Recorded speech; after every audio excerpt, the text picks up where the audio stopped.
The coffee was still warm in my hand when I opened the email. I remember that detail because later, when people asked me how I found out, I couldn't remember his exact words. But I remembered the temperature of that ceramic mug against my palm, the steam curling up toward the kitchen window where morning light was just beginning to soften the edges of our backyard. We'd planted tomatoes there together the spring before. He'd complained about the heat, about getting dirt under his nails, but he'd smiled when I took his picture with the seedlings. The email subject line read, "I'm sorry you had to find out this way." My first thought wasn't betrayal. It was confusion. Find out what way? We'd talked the night before. He'd kissed my forehead before bed. He'd said, "I love you," in that distracted way married people do after 12 years, when the words become more muscle memory than declaration. But then I opened it. By the time you read this, I'll be gone. I've transferred our savings to start over.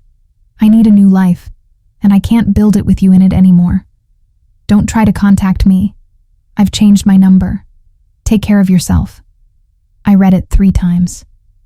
The coffee went cold in my hand. Outside, a cardinal landed on the tomato cage we'd never taken down from last season. It tilted its head, looked directly at the window, then flew away. I didn't cry. Not then. There's a moment between impact and pain where your body doesn't quite believe what's happening, where shock acts like anesthesia, and you just stand there, breathing, existing in the last seconds before your life splits into before and after. I set down the mug and opened my banking app with hands that didn't feel like mine. Our joint account, 327 D14s. Our savings account, the one we'd built for 15 years. The one with my inheritance from my grandmother. The one with every tax return, every bonus, every dollar we'd saved for the house we were going to buy. 0.00. Transaction history showed a single transfer 3 days earlier. $143,000. To an account I didn't recognize. The kitchen clock ticked. A neighbor's dog barked. Somewhere down the street, someone was mowing their lawn, even though it was barely 7 in the morning. And I just stood there, watching that zero stare back at me like an empty socket where something vital used to be. I called his number. Disconnected. I called his work. Derek put in his 2 weeks last month, his supervisor told me, confusion in her voice. He said you two were relocating. Is everything okay? I hung up without answering. That's when I walked to our bedroom, his former bedroom, and opened his closet. Half empty. The good suit's gone. His favorite shoes. The leather jacket I'd saved for months to buy him for his 40th birthday. He'd been packing. Slowly. Methodically. While I slept beside him. While I made him breakfast. While I asked about his day. And listened to him complain about traffic and his boss and the neighbor's tree that dropped leaves in our yard. While I loved him. He'd been erasing himself from our life, piece by piece, preparing his exit like a heist. I sat on the edge of the bed we'd made love in, argued in, dreamed in, and something inside me didn't break. It crystallized. Because here's what nobody tells you about betrayal. Sometimes it doesn't destroy you. Sometimes it shows you exactly who you are when everything else is stripped away. I wasn't going to cry. I wasn't going to beg. I wasn't going to fall apart. I was going to remember. Every single thing. Sometimes the worst thing that happens to you is also the thing that finally wakes you up. Subscribe to this channel and tell me what city you're hearing this from right now. Because wherever you are, I hope you never have to feel what I felt that morning. They tell you marriage is about trust. Nobody mentions that trust is just the period of time before you verify. I spent the first 72 hours in a state of mechanical precision. No tears, no rage, just documentation. I started with the bank statements, printing everything going back 2 years. Our color printer ran out of ink halfway through, and I had to drive to Staples in yesterday's clothes, my hair unwashed, my face bare. The cashier tried to make small talk. I smiled and said nothing. At home, I spread the papers across our dining room table. the table his mother had given us as a wedding present, the one I'd refinished by hand because he'd said it was too damaged to save. Highlighted every transaction I didn't recognize. There were dozens. Payments to a storage unit I'd never heard of. Monthly transfers to a credit card I didn't know he'd opened. Cash withdrawals, always $200, every Friday for 6 months.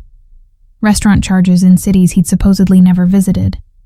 He'd been living a parallel life, funding it with our future. I found the credit card statement in an old email account he thought I didn't know about.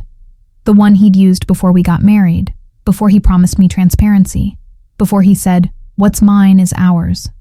$47,000 in charges, furniture, electronics, first-class plane tickets, hotel rooms, a car payment for a vehicle I'd never seen. He'd bought an entire life without me in it, and I'd been paying for half of it. I made a spreadsheet, dates, amounts, patterns. The largest transfers had started 8 months ago, right after my promotion. Right after I'd told him I was finally making enough that he could think about switching careers, pursuing that photography business he always talked about. He'd said he needed time to figure things out. Apparently, figuring things out meant funneling my success into his disappearance. On the 4th day, I found the photographs.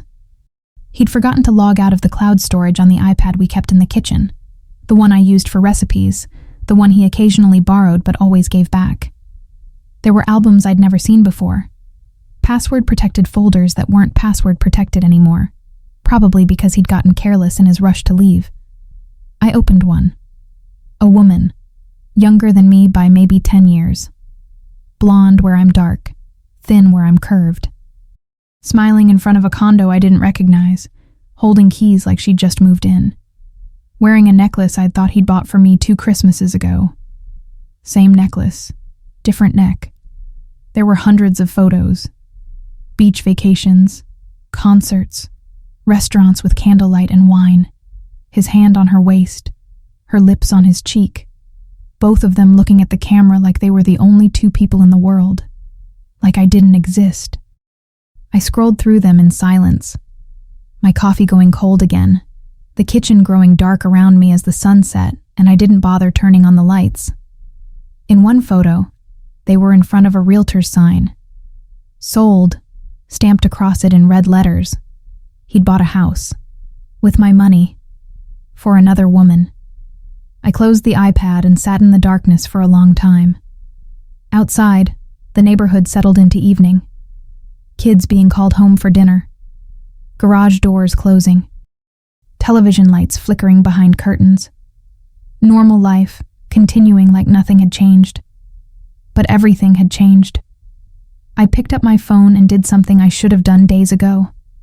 I called a lawyer, not to cry, not to vent, to ask one simple question. Can I get it back? The answer, delivered in a calm, professional voice that had clearly handled this exact situation before, was complicated. But it started with, "If you're willing to fight." I hung up and stared at that spreadsheet glowing on my laptop screen. All those numbers, all those dates, all that evidence of a man who'd loved me just enough to wait until I was successful before he robbed me blind. And I thought about that cardinal I'd seen the morning I found out. How it had looked at me, tilted its head, then flown away. Sometimes things leave because they were never really there.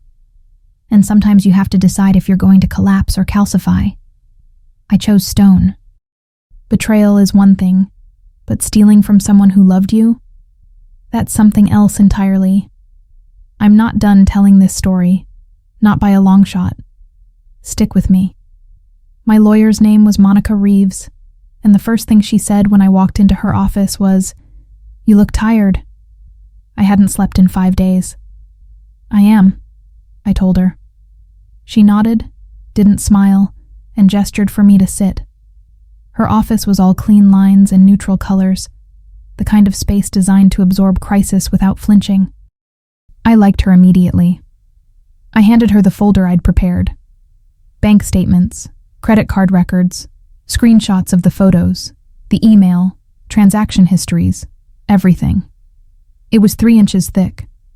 She flipped through it without expression, her eyes moving quickly, professionally, like she was reading an X-ray. "How long were you married?" she asked without looking up. 12 years. Any prenup? No. Kids? No. She made a note. Does he know you've lawyered up? He doesn't know anything. He hasn't contacted me. That made her look up. Not once? Not once. She leaned back in her chair, studying me. That's interesting. Why? Because usually they test the waters, send a message, see if you're broken yet. She tapped the folder. He's confident you won't fight back. Something in her tone made my spine straighten. He's wrong. Monica smiled then, small, sharp. Good, because this is going to get ugly. She wasn't lying. The legal process of reclaiming your life from someone who's stolen it is slow, methodical, and humiliating. I had to prove the money was mine. I had to prove he'd taken it without consent. I had to prove intent to defraud. I had to document every dollar, every transaction, every lie. And I had to do it while still going to work, still paying bills, still existing in the world like a functional human being. I moved through my days like a ghost, smile at colleagues, answer emails, attend meetings, pretend everything was fine. At night, I came home to an empty house and worked. I called banks. I filed affidavits. I signed papers. I gave depositions. I learned legal terms I never wanted to know. Marital assets, fraudulent transfer, dissipation of funds, equitable distribution. I learned that marriage, in the eyes of the law, is a financial contract with emotional footnotes. And I learned that Derek hadn't just disappeared. He'd planned this. The storage unit I'd found charges for? Rented under his name alone, 11 months ago. Monica's investigator found it contained furniture, boxes of his belongings, and documents. Lease agreements for the condo, insurance policies listing only his name, bank statements for accounts I'd never known existed. He'd been building an exit strategy for almost a year. While I'd been planning our anniversary trip, he'd been planning his departure. While I'd been thinking about adopting a dog, he'd been opening secret credit cards. While I'd been loving him, he'd been erasing me. The investigator also found something else. The woman in the photos had a name. Amber Kellerman, 29 years old, marketing consultant. Met Derek at a conference in Atlanta 2 years ago. 2 years. He'd been cheating on me for 2 years, and I hadn't known. I'd kissed him goodbye every morning. I'd asked about his day. I'd made love to him. I'd trusted him. And the whole time, he'd been building another life. Monica filed an emergency motion to freeze Derek's accounts. It was denied. He'd moved too fast, separated the money too cleanly. But she also filed something else, a civil suit for fraudulent transfer of marital assets. We're going after everything, she told me. The money, the car, the house he bought her, everything. Can we win? I asked. She looked at me with those hard, experienced eyes. Depends. How much fight do you have in you? I thought about that morning in the kitchen. The cold coffee. The zero balance. The cardinal flying away. All of it, I said. We sent Derek the court summons to his last known address, to his old work email, to every contact point we could find. 2 weeks later, we got a response. Not from Derek, from his lawyer. A letter denying all wrongdoing, claiming the transferred funds were his sole property from a recent inheritance, threatening to countersue for harassment. It was all lies. Elegant, documented, legal lies. But lies nonetheless. Monica read the letter and laughed. Actually laughed. He's scared, she said. Good. That night, I sat in my kitchen, the same kitchen where I'd read that email, and I realized something. I wasn't sad anymore. I was furious, and fury, unlike grief, has teeth. When someone steals your money, they're not just stealing dollars, they're stealing the future you believed in. But here's the thing about thieves. They always leave a trail. and I was about to follow it all the way to the end. People kept asking me if I was okay. Coworkers, friends, my mother, who called every night with the same worried voice, the same careful questions. "I'm fine," I'd say. Every time. And I was. In the way that a building is fine right before the controlled demolition. I'd lost 12 pounds without trying. My clothes hung differently. My face looked sharper in the mirror, cheekbones I didn't know I had, shadows under my eyes that makeup couldn't cover.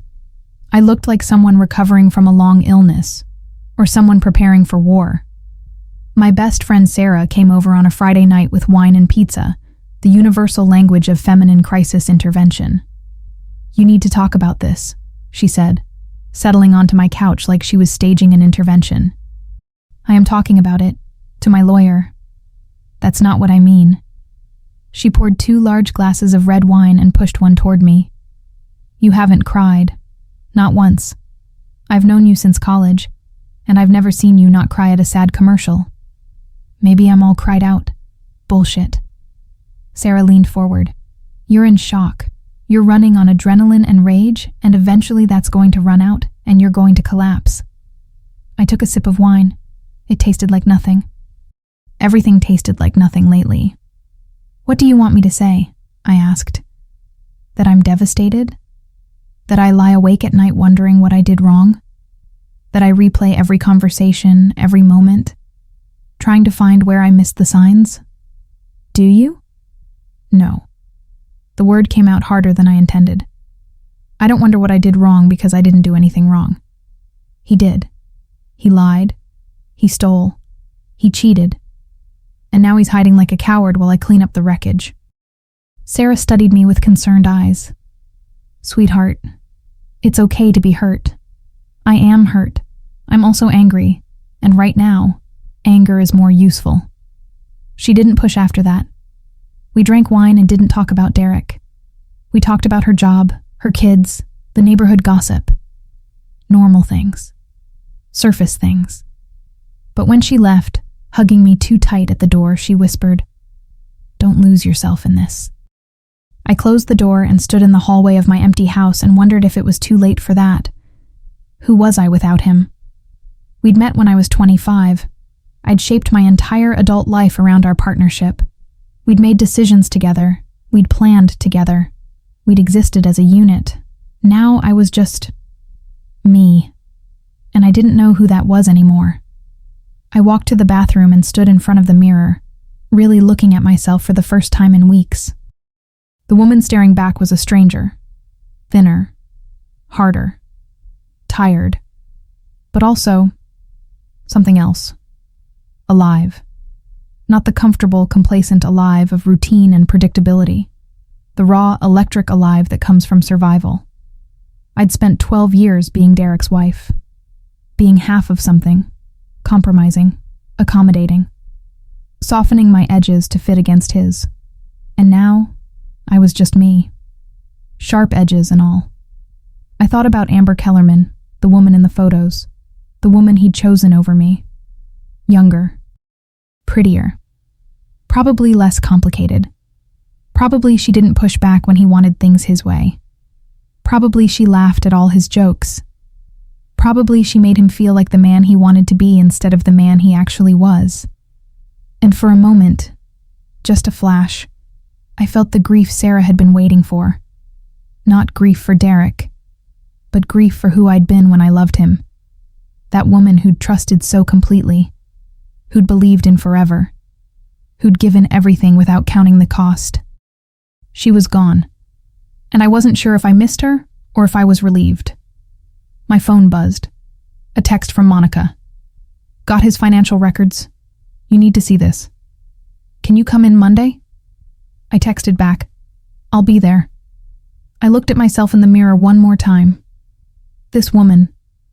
This stranger with sharp edges and hollow eyes. She was who I needed to be right now. Strong. Angry. Unbreakable. I could grieve later. Right now, I had a war to win. They say revenge is a dish best served cold. But I wasn't looking for revenge. I was looking for justice. And sometimes, Those two things look exactly the same. Stay with me. This is where it gets interesting. Monica's office on Monday morning felt different. More papers spread across her desk, more post-it notes, more of that focused intensity that meant she'd found something. "Sit," she said without preamble. I sat. She slid a folder across the desk.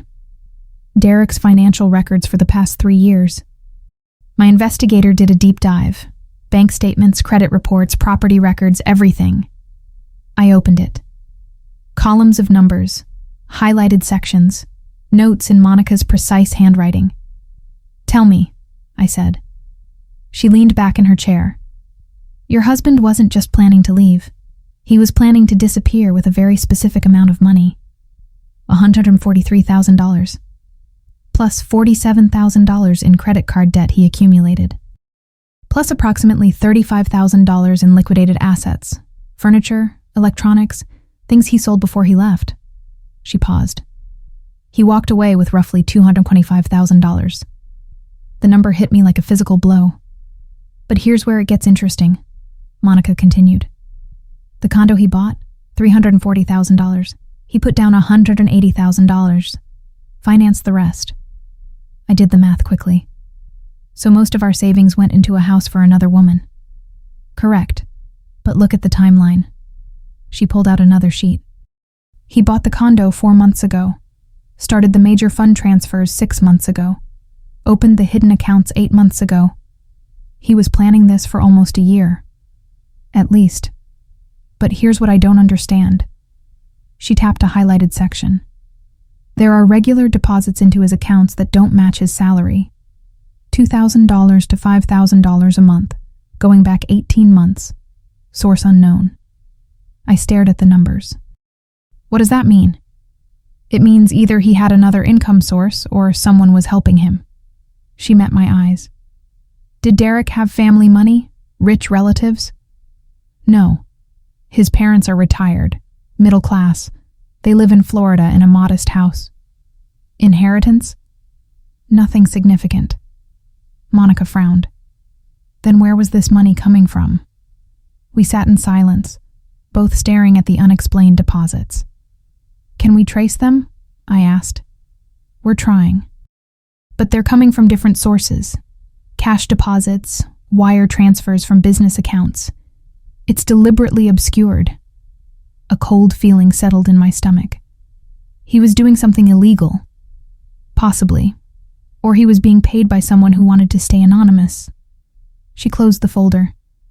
Either way, it's evidence of deception, and deception supports our fraud case. She pulled out another document. "I also have good news. The credit card debt? Since it was in his name only and used for personal expenses unrelated to the marriage, you're not liable. He can't stick you with that." "Small victories," I muttered.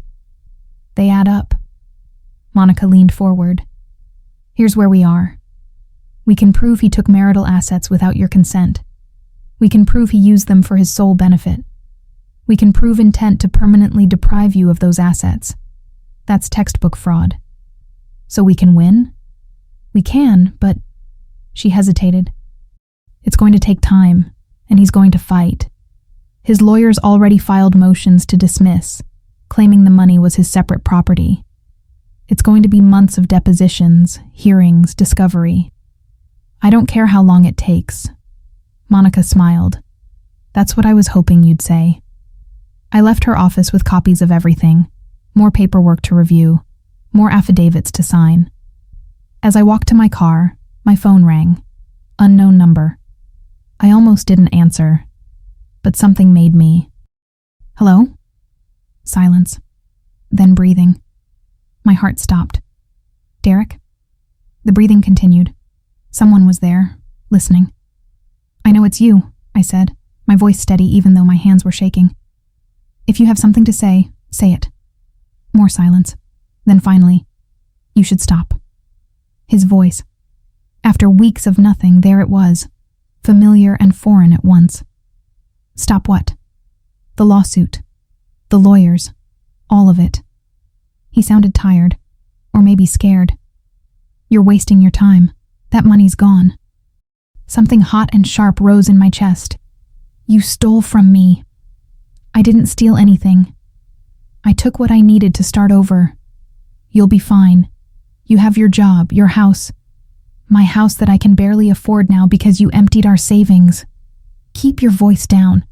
Don't tell me what to do, I was shouting now, standing in a parking lot, not caring who heard. You don't get to call me after weeks of silence and tell me to stop fighting for what's mine. It was never just yours.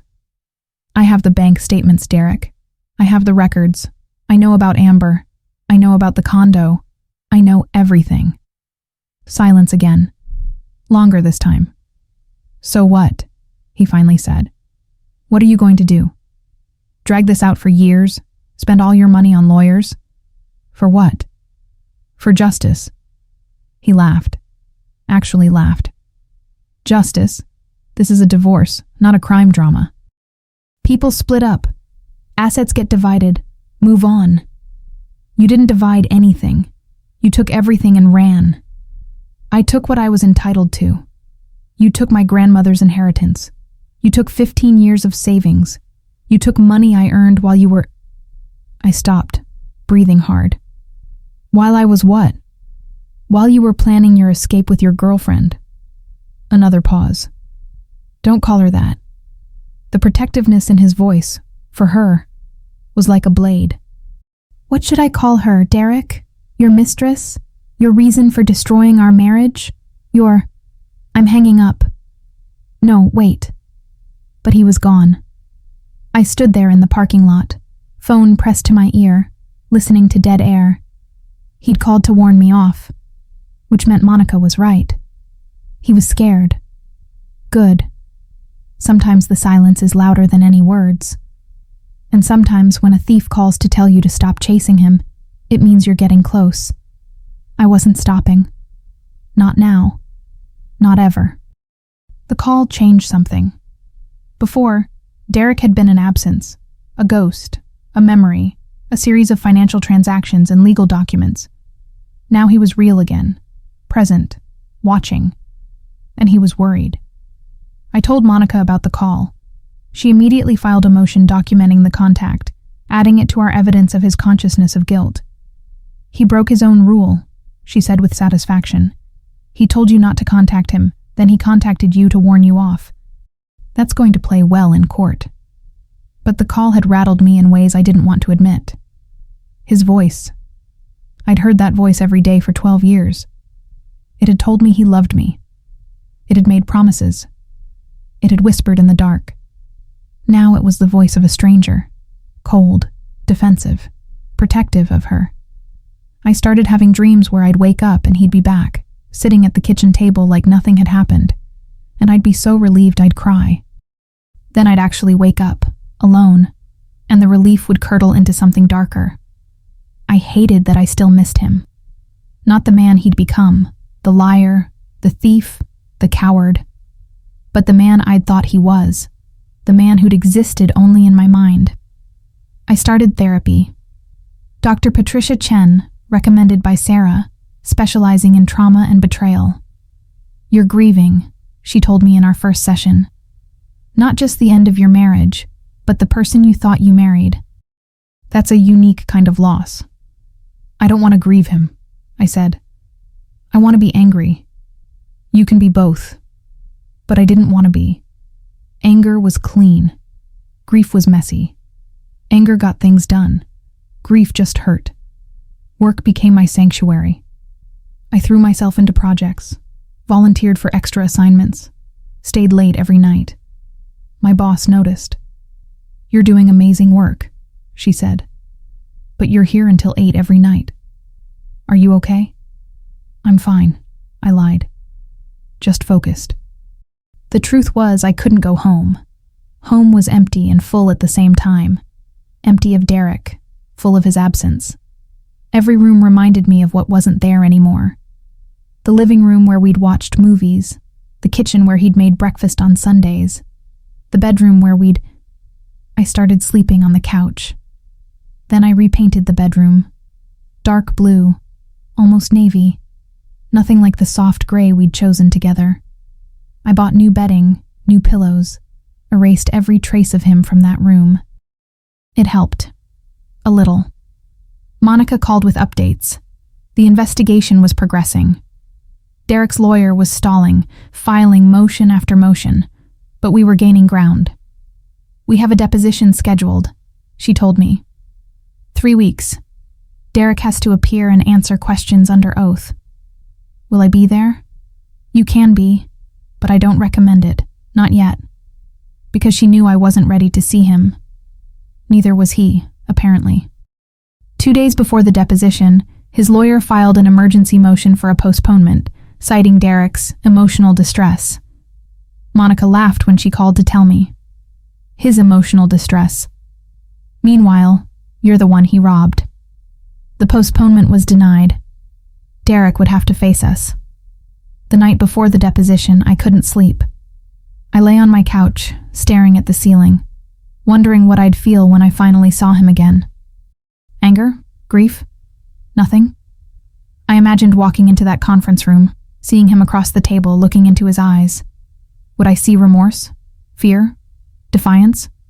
Or would I just see a stranger? My phone buzzed at 2 a.m., another unknown number. I answered without thinking. Hello? Please. His voice broken. Please stop this. I sat up, fully awake now. Derek, I'm asking you, please, drop the lawsuit. I'll pay you back, eventually. But not like this. Not with lawyers and courts and... You took everything from me. I left you the house. You left me with a mortgage I can barely afford and zero savings. You stole my grandmother's money. I borrowed it. You stole it. My voice cracked. You don't get to rewrite this.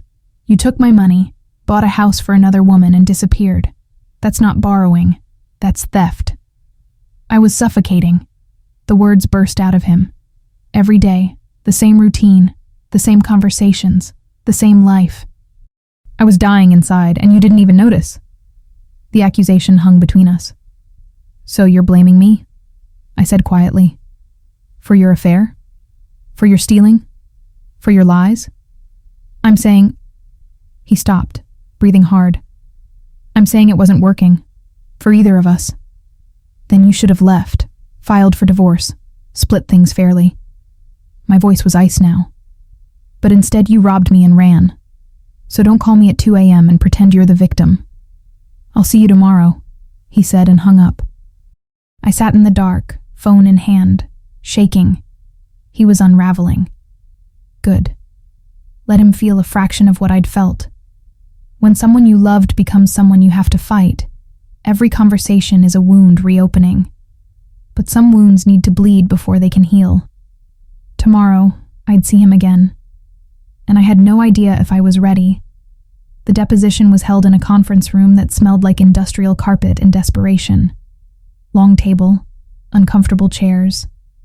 A court reporter with her stenography machine set up like an altar. I sat next to Monica, hands folded in my lap, wearing a navy suit I'd bought specifically for this, armor disguised as business casual. Derek's lawyer arrived first. Stephen Kaufman, mid-50s, expensive suit, the kind of lawyer who smiles too much. This is really unfortunate, he said, settling into his chair. Surely we can resolve this without all the hostility. Monica didn't smile back. That depends on your client's willingness to return stolen assets. Alleged stolen assets. Documented stolen assets. The door opened, and there he was. Derek looked terrible. Thinner, unshaven, dark circles under his eyes.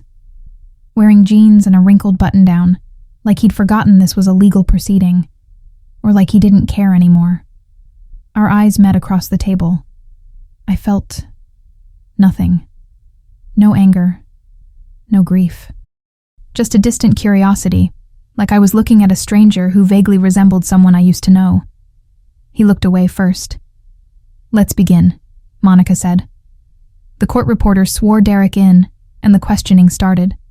Monica was methodical, calm, devastating.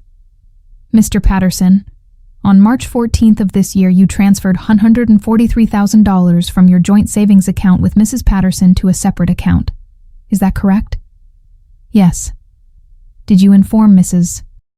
Patterson of this transfer before completing it? No. Did you have her permission? It was our money. I didn't need permission. But it was in a joint account, correct? Requiring both signatures for large withdrawals? Pause. The online transfer didn't require both signatures. So you circumvented the safeguards in place by using the online system to take money without your wife's knowledge or consent? His lawyer leaned in. Objection. Argumentative. I'm establishing facts, Mr. Kaufman. Did you or did you not take $143,000 without your wife's knowledge? Derek's jaw tightened. Yes. And what did you use that money for? To start over. Can you be more specific? Silence. Mr. Patterson, what did you do with $143,000 of marital funds? I bought a house. For yourself? Yes. Are you living in that house now? Yes. Alone? His eyes flickered to me, then away. No. Who lives there with you? My girlfriend. The words hung in the air. Monica didn't react. And when did your relationship with this girlfriend begin? I don't see how that's relevant. Answer the question, Mr. Patterson. He shifted in his seat. About 2 years ago. So you were married to Mrs. Patterson when your relationship with your girlfriend began? Yes. And you used marital funds, including money Mrs. Patterson inherited from her grandmother, to purchase a house for yourself and the woman you were having an affair with? Yes. I watched him squirm. Watched him try to find words that would make this sound less monstrous. There weren't any. Monica pressed on. Did you intend to return this money to Mrs. Patterson? Eventually, yes. Did you tell her that? No, but did you leave any money in the joint account? About $300. $327.14 to be exact, out of $143,000. You left your wife of 12 years with $327.14 and a mortgage she couldn't afford. Is that accurate? I didn't think about... Yes or no, Mr. Patterson? Yes. Monica flipped through her notes. Let's talk about these deposits into your account. $2,000 to $5,000 a month from various sources. Can you explain those? He paled. Those were gifts. From whom? From Amber. My girlfriend. She was helping me save. She was giving you thousands of dollars a month? She has a good job. She was supporting our future. Monica's expression didn't change. So your girlfriend was funding your escape from your marriage while you simultaneously drained your marital accounts? It wasn't like that. What was it like, Mr. Patterson? He ran a hand through his hair. The gesture was so familiar it hurt. Something he did when he was cornered, when he didn't have a good answer. I was trying to build something new, he said quietly. I was unhappy. I needed out. And you needed $143,000 to get out? I needed a fresh start. Did Mrs. Patterson deserve a fresh start?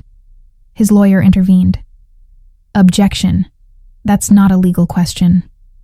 Withdrawn. Monica pulled out another document. Mr. Patterson, you also accumulated $47,000 in credit card debt in the year before you left. Were you planning to pay that back? I'm working on it. With what money? You're currently unemployed, correct? I'm between jobs. How long have you been between jobs? 4 months. So you quit your job, took all the marital savings, bought a house with your girlfriend's help, and have no current income. How exactly were you planning to pay back your debts? Silence. Mr. Patterson? I'll figure it out. Monica closed her folder. No further questions. Stephen Kaufman tried to rehabilitate his client, asking softball questions about Derek's state of mind and his need for autonomy. But the damage was done. Derek had admitted everything, under oath, on the record. When the deposition ended, Derek stood quickly, avoiding my eyes. His lawyer put a hand on his shoulder, leaning in to whisper something, I stood too, gathering my things. That's when Derek looked at me. Really looked at me. And for just a moment I saw it. Regret, maybe. Or recognition of what he'd destroyed. "Can we talk?" he said quietly. "Just for a minute?" Monica tensed beside me, but I nodded. We stepped into the hallway, while the lawyers hung back, giving us space but staying close enough to intervene. Derek leaned against the wall, looking exhausted.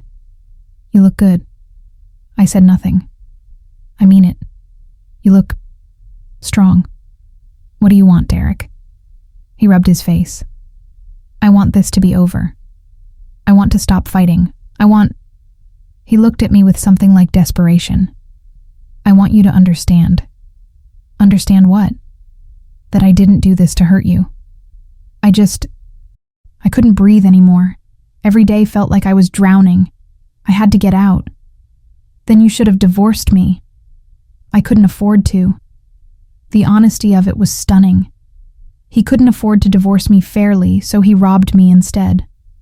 "I'm not dropping the lawsuit," I said. "I know."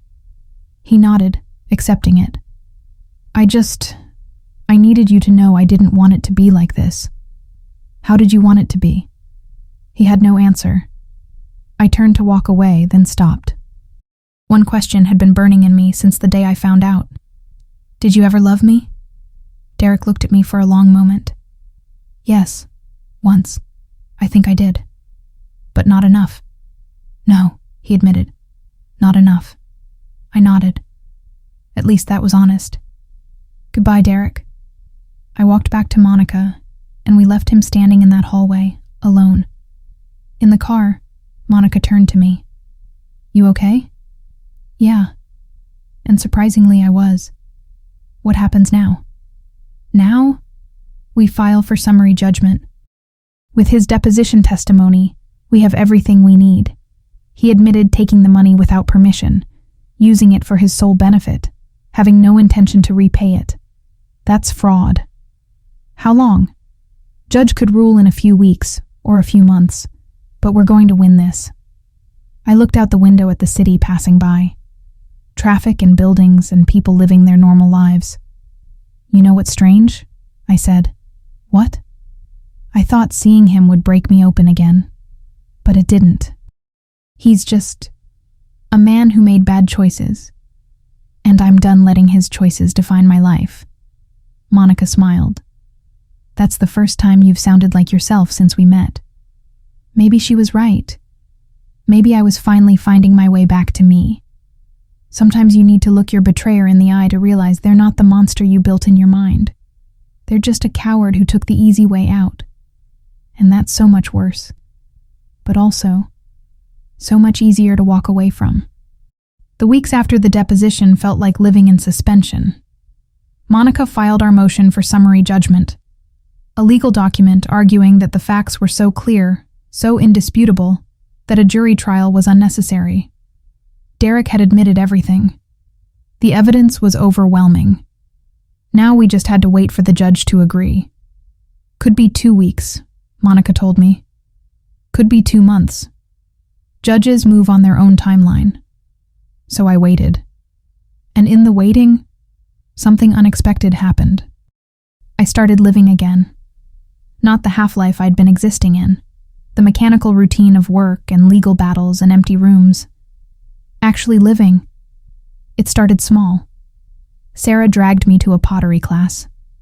"You need a hobby that isn't destroying your ex-husband," she said, and I discovered I was terrible at it.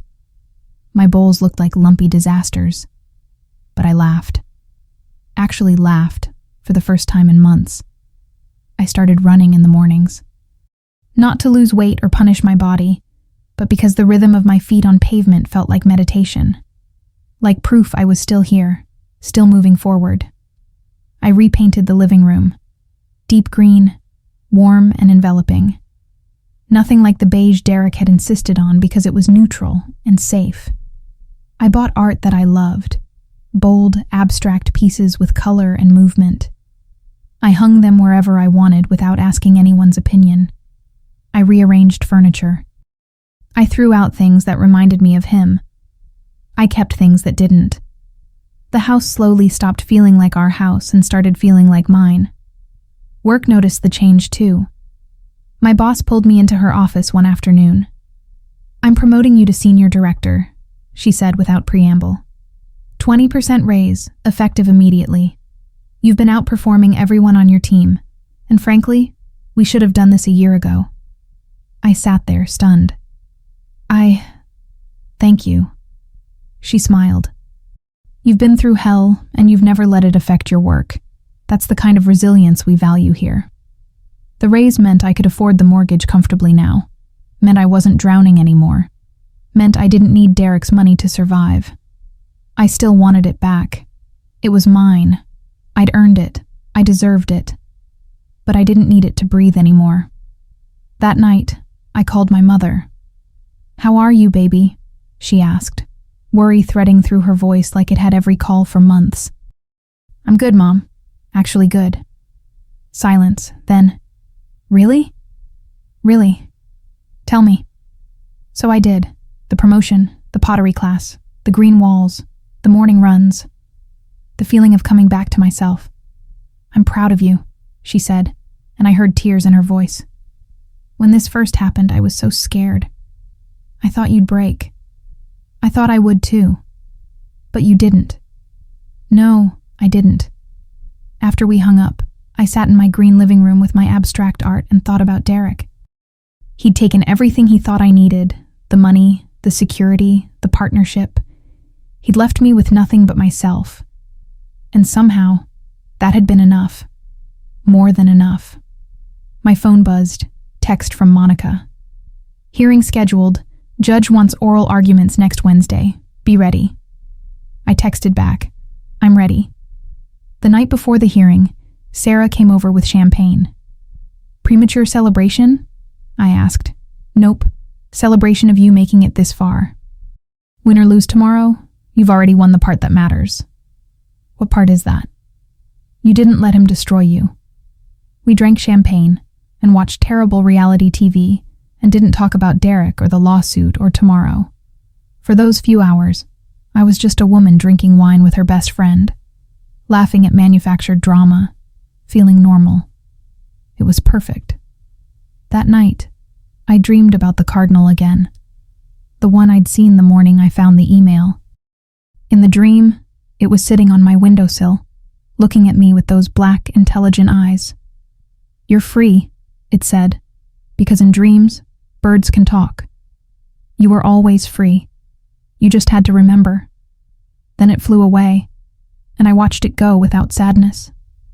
I woke up before dawn, feeling strangely calm. Today, I'd stand in front of a judge and make my case. Today, Derek would be there, probably with Amber, probably miserable.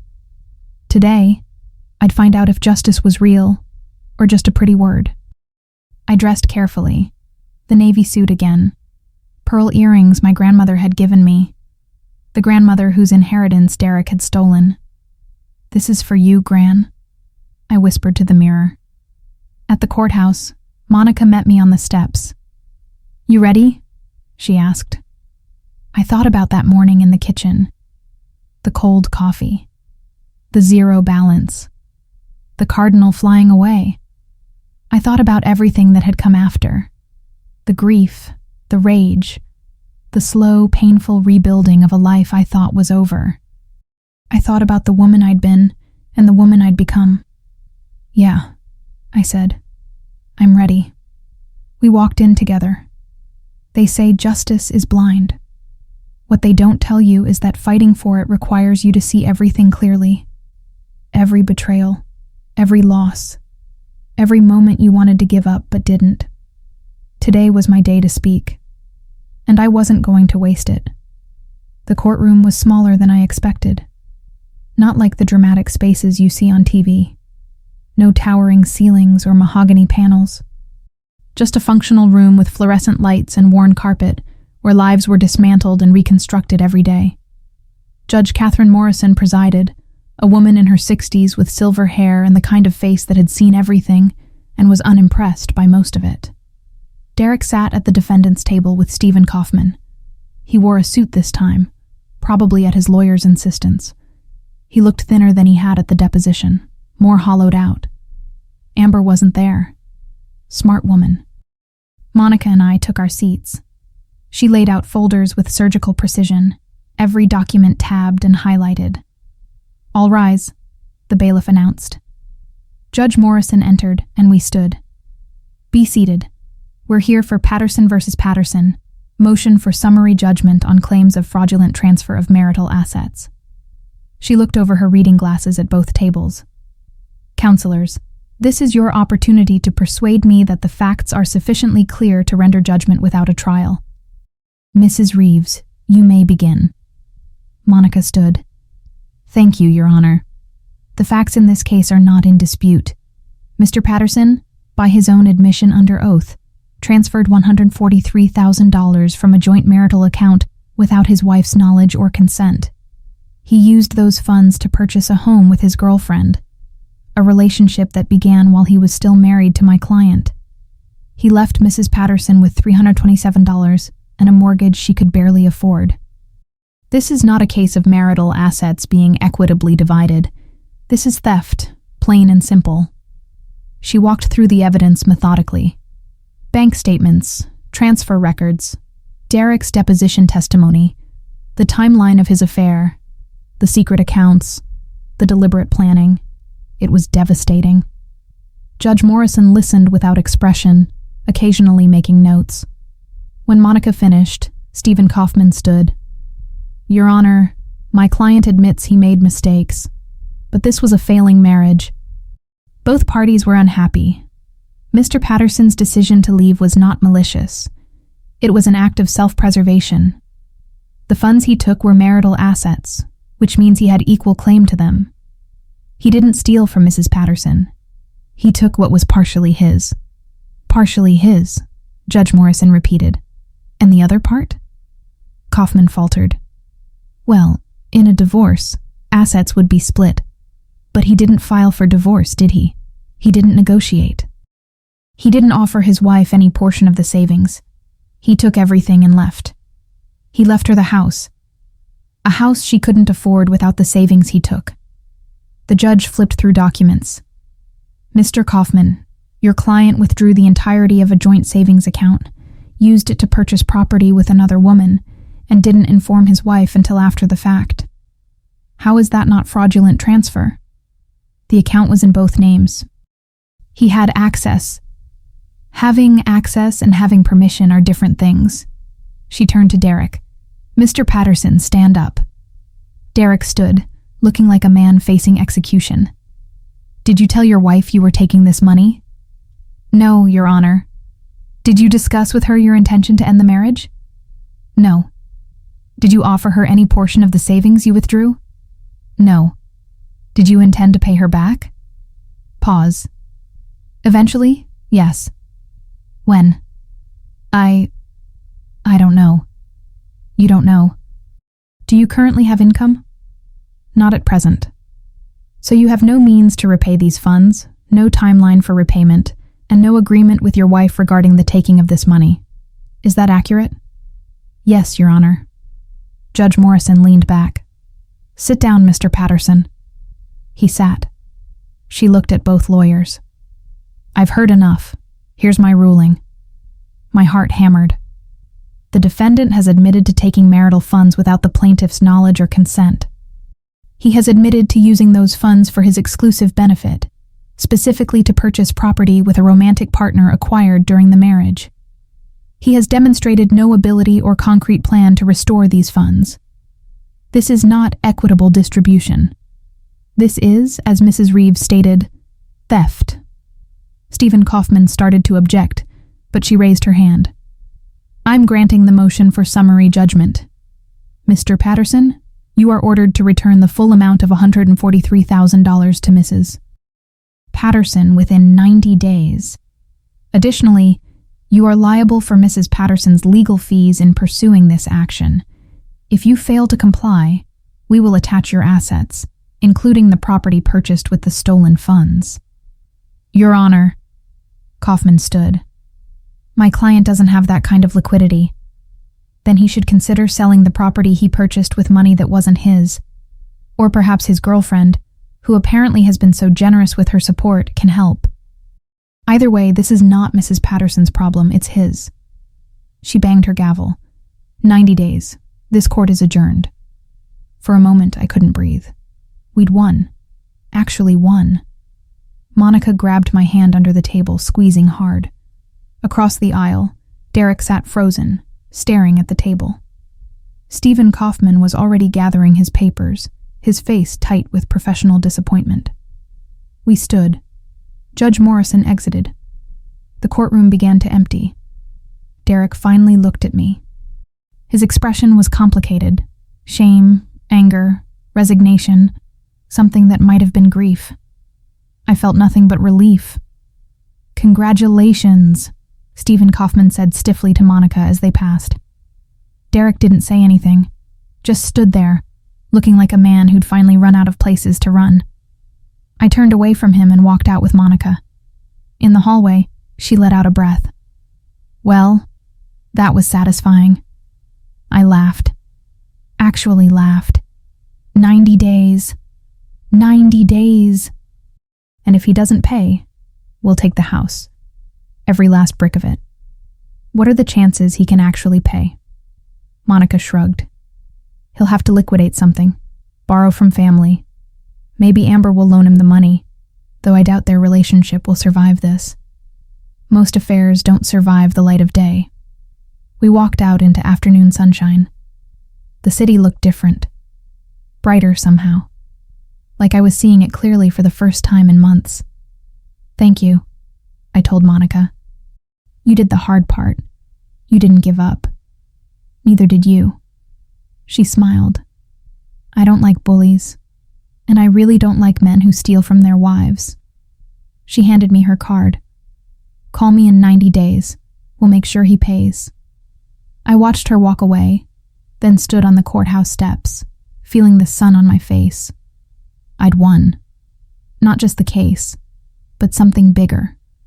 I'd fought for myself. I'd refused to disappear. I'd stood up and said, no, you don't get to do this to me. And I'd won.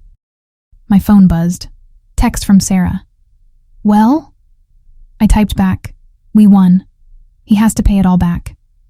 3 dots appeared immediately, then. I'm buying champagne. Celebrate tonight. So proud of you. I smiled and put my phone away. Tonight, I'd celebrate.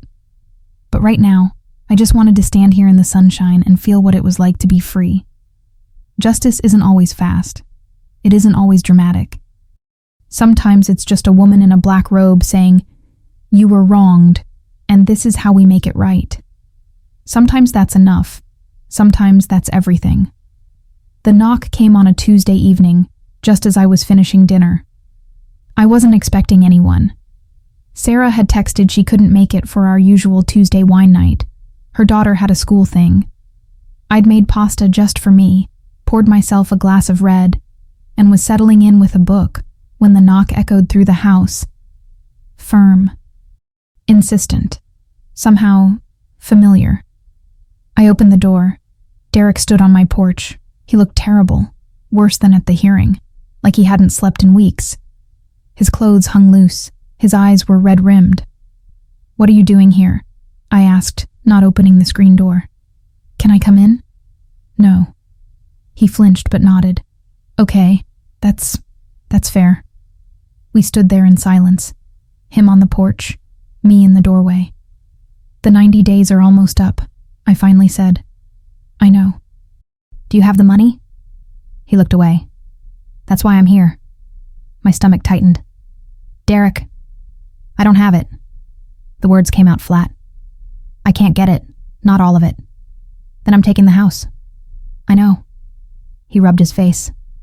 I know, that's not why I came. Then why? He looked at me with something desperate in his eyes. Can I please come in? Just for 5 minutes. I need to explain. Every instinct told me to say no, to close the door, to let Monica handle whatever came next. But some small, curious part of me wanted to hear this. 5 minutes, I said. and opened the screen door. He followed me into the living room. The green living room with the bold art, so different from how he'd last seen it. He looked around, taking it in. "You redecorated. It's my house now." He nodded slowly. "It looks good. Looks like you." I sat in my chair and waited. He remained standing, too agitated to sit. "Amber left me," he said abruptly. I said nothing. 2 weeks after the hearing. Said she couldn't handle the stress, the judgment, She said I'd lied to her. Told her you were fine, that the divorce was amicable, that we'd split things fairly. He laughed bitterly. "Turns out she doesn't like being with a thief any more than you did." "I'm sorry," I said automatically, then wondered why I was apologizing. "Don't be. She was right to leave. I lied to her too. I've been lying to everyone, including myself." He finally sat, collapsing onto the couch like his strings had been cut. "I lost my job. Actually lost it this time, didn't quit. They found out about the lawsuit, about the fraud. Said it was a character issue." "Derek." "I had to sell the house, the condo. It's in escrow now. Should close next week." He looked at me. "I'll have enough to pay you back most of it. About $130,000 after fees and the mortgage payoff. I'm trying to get the rest." I processed this. "You're selling the house you bought with my money." "Yeah." "Where will you go?" "I don't know. My parents' place in Florida, maybe. Start over. Again." He rubbed his eyes. "I'm so tired of starting over." Silence filled the room. "Why are you really here, Derek?" I asked quietly. He looked at me for a long moment. "Because I need you to know I'm sorry. Really, genuinely sorry. Not because I got caught. Not because I have to pay you back. But because I hurt you. Because I was a coward. Because I took the easiest, cruelest way out, and you didn't deserve any of it. I waited for the satisfaction, the vindication. It didn't come. I just felt tired." "Okay," I said. "Okay? Okay, you're sorry. I believe you. Do you forgive me?" The question hung between us. Did I forgive him? For the lies, the cheating, the theft, the months of anguish and uncertainty and rebuilding? "I don't know," I said honestly. "Maybe someday, but not today." He nodded. "That's fair. But I don't hate you anymore, if that helps." "It does." He stood. "I'll have my lawyer wire the funds as soon as escrow closes. The rest, I'll get it to you as soon as I can. I promise." "Derek." I stood too. "I don't want you to suffer. I just want what's mine. Pay me back and we're done. No more lawyers, no more fighting. Just done." "Done," he echoed. "Yeah, okay." I walked him to the door. He paused on the threshold. "You really do look good," he said. "Happy. Stronger." "I am. I'm glad. You deserve to be happy." "So do you," I said, surprising myself. "Just not at someone else's expense next time." He nodded and walked down the porch steps. I watched him get into a car I didn't recognize, probably a rental or borrowed from someone, and drive away. Then I closed the door and leaned against it, breathing. He'd come back begging. Not for forgiveness exactly, but for acknowledgement, for witness to his regret. And I'd given it to him because I could afford to now. I wasn't the woman who'd stood in that kitchen with cold coffee and a zero balance anymore. I was someone new, someone stronger, someone who'd fought and won and learned she could survive anything. My phone rang. "Monica." "Just got word from Kaufman," she said. "The house is selling. Derek's transferring funds next week." "I know. He just left here." Silence. "He came to your house?" "To apologize." And I accepted. "It's over, Monica. Really over." I could hear the smile in her voice. "Good. You deserve peace." After we hung up, I poured myself another glass of wine and sat in my green living room with my bold art and my hard-won peace. The cardinal appeared at my window. Not in a dream this time, but real, perched on the frame, looking in at me. I raised my glass to it. It tilted its head, then flew away into the evening. And I sat there, alone in my house, feeling more complete than I'd ever felt with someone else. Because here's what I learned. Sometimes people take everything from you. And sometimes that's exactly what you needed. Not the taking, but the building back. The discovering that you're enough, all by yourself. That you're stronger than you knew. That you can survive losing everything and still find joy on the other side. Derek took my money, but he gave me something more valuable, even if he didn't mean to. He gave me back myself. So that's my story. The husband who stole everything and came back begging. The wife who fought back and won, not just the money, but herself. If you've made it this far, thank you for listening. Subscribe if you want more stories like this, real, raw, and human. And tell me in the comments, have you ever had to fight for what was yours? Because sometimes fighting is the only way forward. And sometimes winning looks different than you expected. But it's still winning, and that's enough.